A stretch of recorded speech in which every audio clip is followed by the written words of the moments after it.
Hey everybody, and welcome back to the channel. Today we're continuing our look at the massive patch notes for the Elsweyr chapter, specifically looking at the Sorcerer class changes in this video. Quick reminder that I am reviewing all the class changes on my channel this week, as well as reviewing all the new and updated gear sets for this new chapter. Links for all those videos will be in the description below, so make sure you check those out if you're interested. Also remember to subscribe to the channel because there's lots more Elsweyr content coming in the future.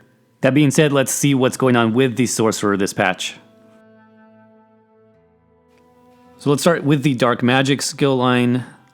Taking a look at the change to Crystal Shards here. They reduced the cost of Crystal Shards, which is the base skill, and all its morphs by 15%, trying to line it up with other cast time abilities. So this is good, actually. This is kind of a buff for sustain on Magicka Sorcerer, which has never been that great exactly, so this is a good change. Good buff there to the skill. Dark Exchange looks like just fixing a few bugs here with the resource return and the heal not happening when silenced, so that sounds good.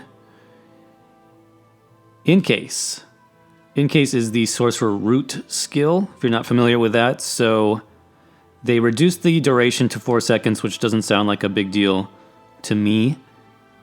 And then with the Shattering Prison morph, this is actually pretty interesting. They increase the damage of the explosion that happens as part of that morph by 82%.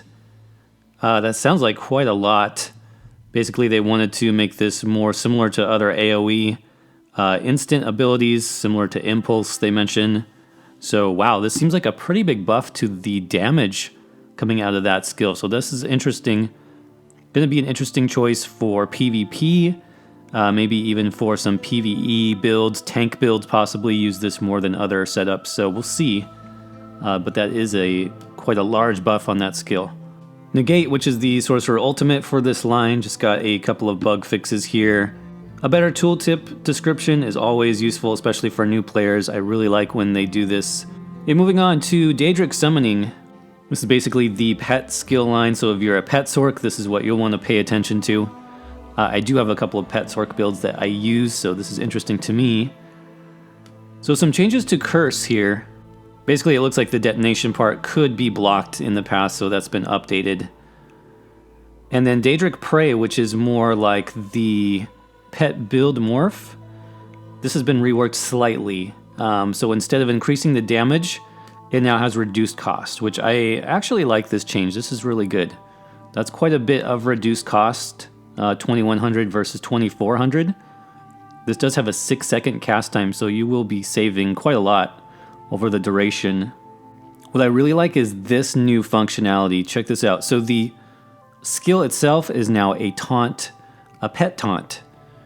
And so one of the main ways that we're used to doing that on the Magicka Sorcerer especially is with a heavy attack, but sometimes you just can't throw in a heavy attack into your rotation at that exact moment.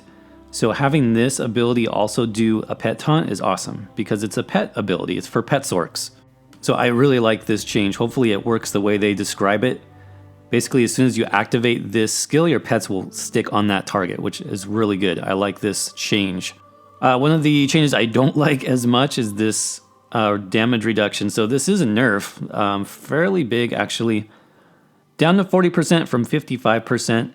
Now that's going to affect your Matriarch and your Familiar, not the Atronach, because the Atronach Ultimate was already at 40%, so that's not affected.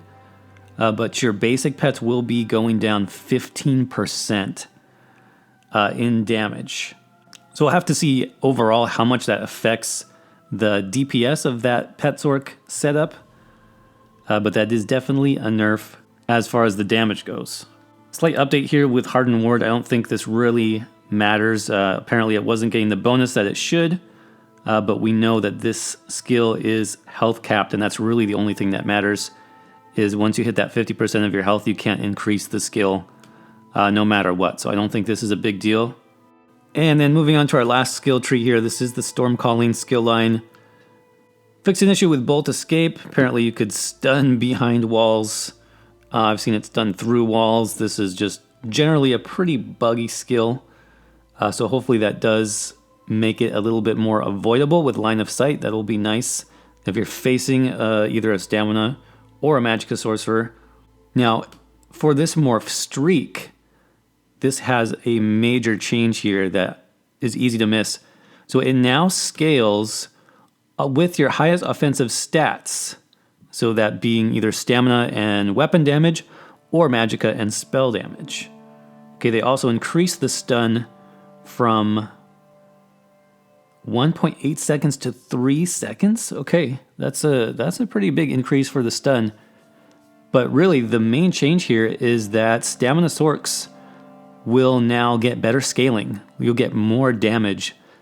And this ability already did even decent damage scaling with Magicka. So now this is going to be a really high damaging ability. It is AoE and it's a stun. So this will be interesting to see how this changes Stam Sorc playstyle a little bit. Will you run this skill more? It still costs Magicka, so that's something to keep in mind. But it will be doing more damage for you on the Stamina build. So that's pretty cool. Pretty cool. I like that.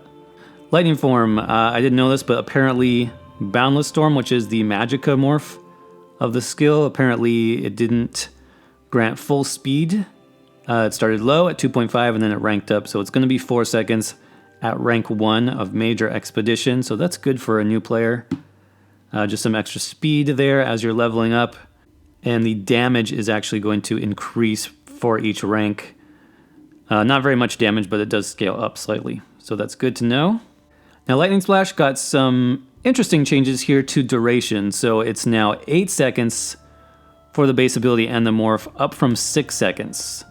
So with the 8-second base, that means Liquid Lightning here, which is like the longer morph, this is going to be pretty long now. So they mention it here. This morph now lasts 12 seconds total because it always got an extra 4. So that's quite a long ground AoE effect. 12 seconds is pretty nice. And then Lightning Flood, they increased the max damage of this morph by 5%. So I kind of like that. Like you can choose more damage or more duration based on what morph you want to go with there. So I do like the changes there. That looks good. Now Mage's Wrath, this is the Sorcerer Execute. They increased the damage of the AoE effect by 20%. So wow, that's pretty good. They also fixed the issue where you could dodge the detonation part of the effect. So now if you land the first hit, they'll not be able to dodge the detonation. So that's good, particularly if you PvP a Mag Sorc. It's going to help you get some extra kills. Endless Fury, this is the change that I was really interested in. So Endless Fury is kind of the morph that I will choose, especially for my PvP builds. Basically, it returns Magicka if you get a kill. It's a good bit of Magicka too. It's like 2k or a little bit more, I think, Magicka returned on each kill. But it used to be only if you get the Killing Blow, which honestly on the Mag Sorc and PvP, it's not super hard to get the Killing Blow with Endless Fury. That's kind of what the skill does best. But now all you have to do is damage the target that died within 5 seconds. So especially in Battlegrounds, this is going to be a huge help to Magicka Sorcerer sustain. Because time to kill is really low in Battlegrounds, targets are dying all the time, and even if you don't get the kill, as long as you apply Endless Fury to the target, you're still going to get that Magicka return. Oh, I didn't even see this. Also increase the amount of the return by 10%. Okay. So they are really focused on Magicka sustain for Mag Sorcs this patch. It seems really like what they're focused on. So both in PvE and PvP, sustain is looking quite a bit better. And I really like what they did with this skill. Those are some nice buffs to Endless Fury. That looks good. Last but not least, just a couple of tweaks to Overload. It now properly scales with champion points. So you'll get a little bit of extra damage here. They also increase the damage of Power Overload. So an extra 10% on that morph specifically. I don't know if this is going to make the skill worth running yet. A lot of Mag Sorcs, both PvP and PvE, have been not really using this ability so much. They nerfed it hard. They nerfed it hard in the past, and so it looks like they're bringing it back up slightly. I don't know if that's going to make a difference, but some people might see a use in the skill now. And that's going to wrap it up for this video on the Sorcerer class changes for the Elsweyr chapter. Hopefully you guys enjoyed it. You feel more informed by going through these notes with me. If you did, as always, please make sure to crush that like button. It really helps me out. Make sure you are subscribed to the channel if you're not already. And make sure you turn your notifications on because I am pushing out a lot more videos this week. We'll be talking about more class changes, more of the weapon skill changes coming up later on this week. So until then, I will see you guys around in the next video. Thanks.